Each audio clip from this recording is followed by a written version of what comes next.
नमस्कार दोस्तों, चलिए बात कर लेते हैं उत्तर प्रदेश के सभी 75 जिलों की आज की ताज़ा बड़ी महत्वपूर्ण खबरों की। उससे पहले वीडियो को लाइक शेयर जरूर करें और साथ ही ये भी बताएं कि आप इस वीडियो को किस जिले, शहर या गांव से देख रहे हैं। यूपी में घने कोहरे के बीच तापमान में बदलाव का अनुमान और एक जिले में न्यूनतम तापमान 6.2 डिग्री दर्ज। मथुरा के गोवर्धन में साइबर ठगों के खिलाफ बड़ा ऑपरेशन, तीसरे दिन भी जारी रही कार्रवाई।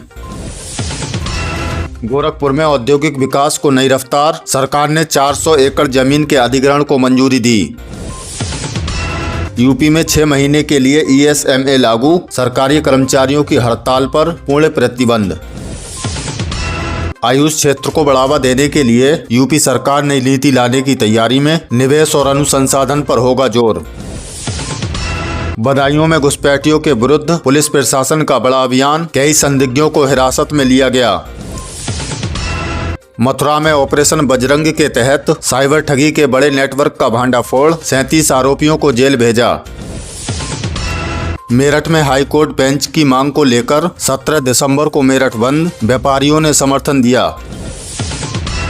यूपी में 1.5 लाख लोगों को नहीं मिलेगा राशन, अधूरी eKYC से दिसंबर में राशन रुक सकता है। PM किसान की 21वीं किस्त जारी, लेकिन मथुरा के हजारों किसान लाभ से वंचित। यूपी परीक्षा 2026, 18 फरवरी से शुरू होंगे इम्तिहान। मेरठ में 17 दिसंबर को बाजार रहेंगे बंद, हाईकोर्ट बेंच की मांग को लेकर मेरठ में व्यापारियों ने आर पार की लड़ाई का ऐलान कर दिया है। 17 दिसंबर को मेरठ बंद का आह्वान किया गया है, जिसे व्यापारी संगठनों ने अपना पूरा समर्थन दिया। इस दौरान दुकानें और पेट्रोल पंप बंद रहेंगे। ये आंदोलन अब एक बड़े आंदोलन का रूप लेता जा रहा है। यूपी में एस्मा लागू, हड़ताल पर 6 महीने का बैन। योगी सरकार ने प्रशासन को चुस्त दुरुस्त रखने के लिए बड़ा फैसला लिया है। प्रदेश में अगले 6 महीने के लिए आवश्यक सेवा अनुरक्षण कानून यानी एस्मा लागू कर दिया है। इसका मतलब है कि सरकारी कर्मचारी अब अपनी मांगों को लेकर हड़ताल नहीं कर सकेंगे। ये फैसला सरकारी कामकाज में बाधा को रोकने के लिए लिया गया है। यूपी के किसानों के लिए कार्बन क्रेडिट मॉडल। किसानों की आय बढ़ाने के लिए यूपी सरकार और IIT रुड़की ने मिलकर एक अनोखा कार्बन क्रेडिट मॉडल लॉन्च किया है। इसके तहत सहारनपुर में एक पायलट प्रोजेक्ट शुरू होगा। अब किसान अपने खेतों में पेड़ लगाकर कार्बन सोखने के बदले पैसे कमा सकेंगे। ये पर्यावरण और खेती दोनों के लिए गेम चेंजर साबित होगा। यूपी में रोजगार की बहार, मनरेगा में बना रिकॉर्ड। उत्तर प्रदेश ने मनरेगा के तहत रोजगार देने में एक नया रिकॉर्ड कायम किया है। वित्तीय वर्ष 2025-26 में अब तक 48 लाख से अधिक परिवारों को रोजगार मुहैया कराया गया है। इसमें सबसे खास बात यह है कि 31% लाभार्थी अनुसूचित जाति और जनजाति वर्ग से हैं। योगी सरकार ने इस योजना पर 6,700 करोड़ रुपए खर्च किए हैं और 97% मजदूरों को समय पर भुगतान भी किया गया है।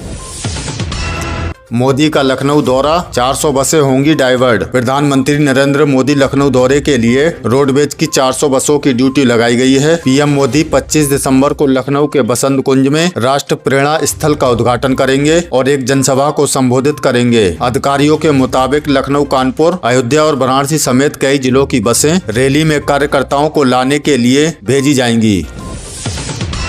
पंचायत चुनाव, फर्जी वोटरों पर आयोग का सर्जिकल स्ट्राइक। यूपी में पंचायत चुनाव को लेकर चुनाव आयोग ने सख्ती बढ़ा दी है। मतदाता सूची की जांच में 24 लाख ऐसे डुप्लीकेट वोटर मिले हैं जिनका नाम 2-2 जगहों पर दर्ज था। आयोग ने साफ कर दिया है कि अब एक देश एक चुनाव की तर्ज पर वोटर लिस्ट भी एक ही होगी। अब शहर में रहने वाले लोगों को तय करना होगा कि वे गाँव में वोट डालेंगे या शहर में। पकड़े जाने पर लोक प्रतिनिधित्व अधिनियम के तहत 1 साल की सजा भी हो सकती है। इसी सख्ती से प्रधान पद के उम्मीदवारों में हड़कंप मचा हुआ है। यूपी के 6 शहरों में चलेंगी वाटर मेट्रो। केरल की कोच्चि वाटर मेट्रो की सफलता के बाद अब उत्तर प्रदेश के 6 शहरों में भी वाटर मेट्रो चलाने की तैयारी शुरू हो गई है। यूपी अंतर्देशीय जलमार्ग प्राधिकरण ने लखनऊ, वाराणसी, प्रयागराज, अयोध्या, आगरा और मथुरा में वाटर मेट्रो चलाने का खाका तैयार कर लिया है। गोमती, गंगा और यमुना नदियों में ये मेट्रो चलेगी, जिससे न केवल पर्यटन को बढ़ावा मिलेगा बल्कि सड़कों पर ट्रैफिक का बोझ भी कम होगा। सिपाही ने की आत्महत्या, पुलिस महकमे में शोक। आलमबाग थाने में तैनात 27 वर्षीय सिपाही बालकृष्ण ने अपने कमरे में फांसी लगाकर आत्महत्या कर ली। हैरान करने वाली बात यह है कि 2 महीने बाद उसकी शादी होने वाली थी। पुलिस को मौके से कोई सुसाइड नोट नहीं मिला। आपको बता दें कि 2 हफ्ते पहले ही अलीगढ़ में भी एक महिला ने आत्महत्या की थी। राशन कार्ड बनवाना हुआ आसान, घर बैठे करे आवेदन। राशन कार्ड बनवाने के लिए अब आपको दफ्तरों के चक्कर नहीं काटने पड़ेंगे। संत कबीर नगर समेत पूरे यूपी में अब आप घर बैठे ऑनलाइन आवेदन कर सकते हैं। इसके लिए आपको खाद्य एवं रसद विभाग की वेबसाइट पर जाना होगा। आवेदन के बाद आपको एक रजिस्ट्रेशन नंबर मिलेगा, जिससे आप अपने कार्ड का स्टेटस भी चेक कर सकते हैं। ये कदम भ्रष्टाचार कम करने और पारदर्शिता लाने के लिए उठाया गया है। मथुरा के साइबरगढ़ पर पुलिस का बड़ा एक्शन। मथुरा के साइबरगढ़ पर पुलिस का बड़ा एक्शन। झारखंड में जामताड़ा की तर्ज पर यूपी के मथुरा में चल रहे साइबर ठगी के नेटवर्क पर पुलिस ने करारा प्रहार किया है। गोवर्धन इलाके के देवरेसर गांव में पुलिस ने लगातार तीसरे दिन छापेमारी की और गांव की घेराबंदी कर दी। यहां से ठग पूरे देश में लोगों को ऑनलाइन चूना लगा रहे थे। पुलिस ने कई संदिग्धों को हिरासत में लिया है और भारी मात्रा में फर्जी सिम कार्ड बरामद हुए हैं। वोटर लिस्ट से कटेंगे लाखों नाम। गाजियाबाद लखनऊ निशाने पर। चुनाव आयोग के विशेष अभियान SIR में चौंकाने वाले आंकड़े सामने आए हैं। गाजियाबाद में लगभग 40% और लखनऊ में तकरीबन 30% वोटरों के नाम मतदाता सूची से काटे जा सकते हैं। ये वो लोग हैं जो शिफ्ट हो गए हैं या जिनका निधन हो चुका है या फिर उनके वोट 2 जगह पर बने हुए हैं। आयोग ने वेरिफिकेशन की तारीख अब 26 दिसंबर तक बढ़ा दी है। 17 जिलों के किसानों को सरकार की सौगात। योगी सरकार ने प्रदेश के 17 जिलों में उड़द दाल की सरकारी खरीद शुरू करने का फैसला किया है। इसके लिए नेफेड द्वारा 50 क्रय केंद्र खोले जाएंगे। 7800 रुपए प्रति क्विंटल के न्यूनतम समर्थन मूल्य पर बेच सकेंगे। भुगतान सीधे 3 दिन के भीतर बैंक खाते में आ जाएगा। इसके साथ ही PM कुसुम योजना के तहत सोलर पंप पर सब्सिडी पाने के लिए आवेदन की तारीख 15 दिसंबर है।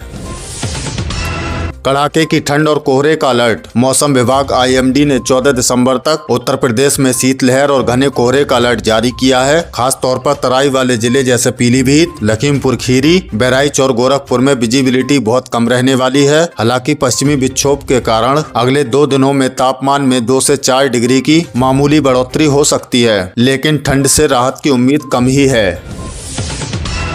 नौकरशाही में बड़ा फेरबदल। 67 IAS प्रमोट। प्रदेश के 67 IAS अधिकारियों को प्रमोशन का तोहफा मिला है। इनमें 2001 बैच के 4 वरिष्ठ अधिकारियों को प्रमुख सचिव बनाया गया है, जबकि 210 बैच के 19 अधिकारियों को सचिव पद पर प्रोन्नत किया गया है। ये सभी प्रमोशन 1 जनवरी 2026 से लागू होंगे। पंकज चौधरी होंगे यूपी बीजेपी के नए अध्यक्ष। केंद्रीय वित्त राज्य मंत्री और महाराजगंज से 7 बार के सांसद पंकज चौधरी का उत्तर प्रदेश बीजेपी अध्यक्ष बनना लगभग तय हो गया है। उन्होंने आज CM योगी और दोनों डिप्टी CM की मौजूदगी में अपना नामांकन दाखिल कर दिया है। पंकज चौधरी कुर्मी समाज से आते हैं और OBC चेहरे के तौर पर उनकी पकड़ बहुत मजबूत मानी जाती है।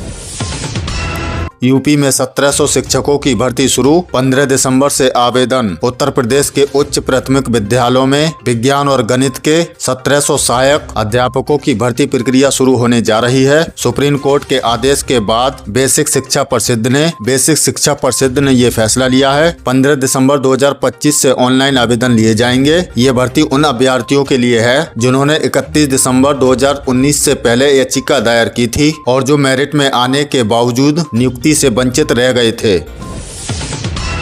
गाजीपुर में बीजेपी नेता की हत्या। इलाके में तनाव। बीजेपी के स्थानीय नेता और प्रधान पुत्र विश्वकर्मा राम की लाठी डंडों से पीट कर हत्या कर दी गई। उनका शव सड़क किनारे मिला। बताया जा रहा है कि 1 महीने पहले ही उनकी सगाई हुई थी। हत्या का कारण जमीनी विवाद बताया जा रहा है। धान खरीद में यूपी ने बनाया नया रिकॉर्ड। इस साल धान और मोटे अनाज की सरकारी खरीद ने पुराने सारे रिकॉर्ड तोड़ दिए हैं। अब तक 3 लाख से ज्यादा किसानों से 19 लाख मैट्रिक टन धान खरीदा जा चुका है। सबसे राहत की बात यह है कि योगी सरकार ने 4541 करोड़ रुपए का भुगतान सीधे किसानों के खातों में भेज दिया। बाजरा और मक्का बेचने वाले किसानों की संख्या में भी भारी इजाफा हुआ है। सरकार ने भरोसा दिलाया है कि भुगतान में कोई भी देरी नहीं होगी। डिफेंस कॉरिडोर में नौकरियों की बहार। योगी सरकार ने डिफेंस इंडस्ट्रियल कॉरिडोर अब रोजगार का एक बड़ा जरिया बनने जा रहा है। सरकार का दावा है कि इस महत्वाकांक्षी योजना से प्रदेश में 52,000 से ज्यादा नई नौकरियां पैदा होंगी। अब तक 62 कंपनियों को जमीन आवंटित की जा चुकी है, जिससे करीब 14,000 लोगों को सीधे रोजगार मिलेगा। ब्रह्मोस मिसाइल बनाने वाली यूनिट लखनऊ में लग चुकी है। अलीगढ़, कानपुर और झांसी में भी बड़ी फैक्ट्रियां आ रही हैं, जिससे स्थानीय युवाओं को बड़े पैमाने पर काम मिलेगा। तो दोस्तों, ये थी उत्तर प्रदेश की आज की ताजा बड़ी महत्वपूर्ण खबरें। इनमें से आपको कौन सी खबर सबसे ज्यादा महत्वपूर्ण लगी, कमेंट में जरूर बताएं। वीडियो अच्छी लगी तो वीडियो को लाइक कर दें और चैनल पर नए तो प्लीज चैनल को सब्सक्राइब कर लें। हमारे इस चैनल पर आपको उत्तर प्रदेश से जुड़ी सभी ताजा अपडेट मिलती रहेंगी। मिलते हैं अगली किसी वीडियो में नई खबरों के साथ। तब तक के लिए धन्यवाद।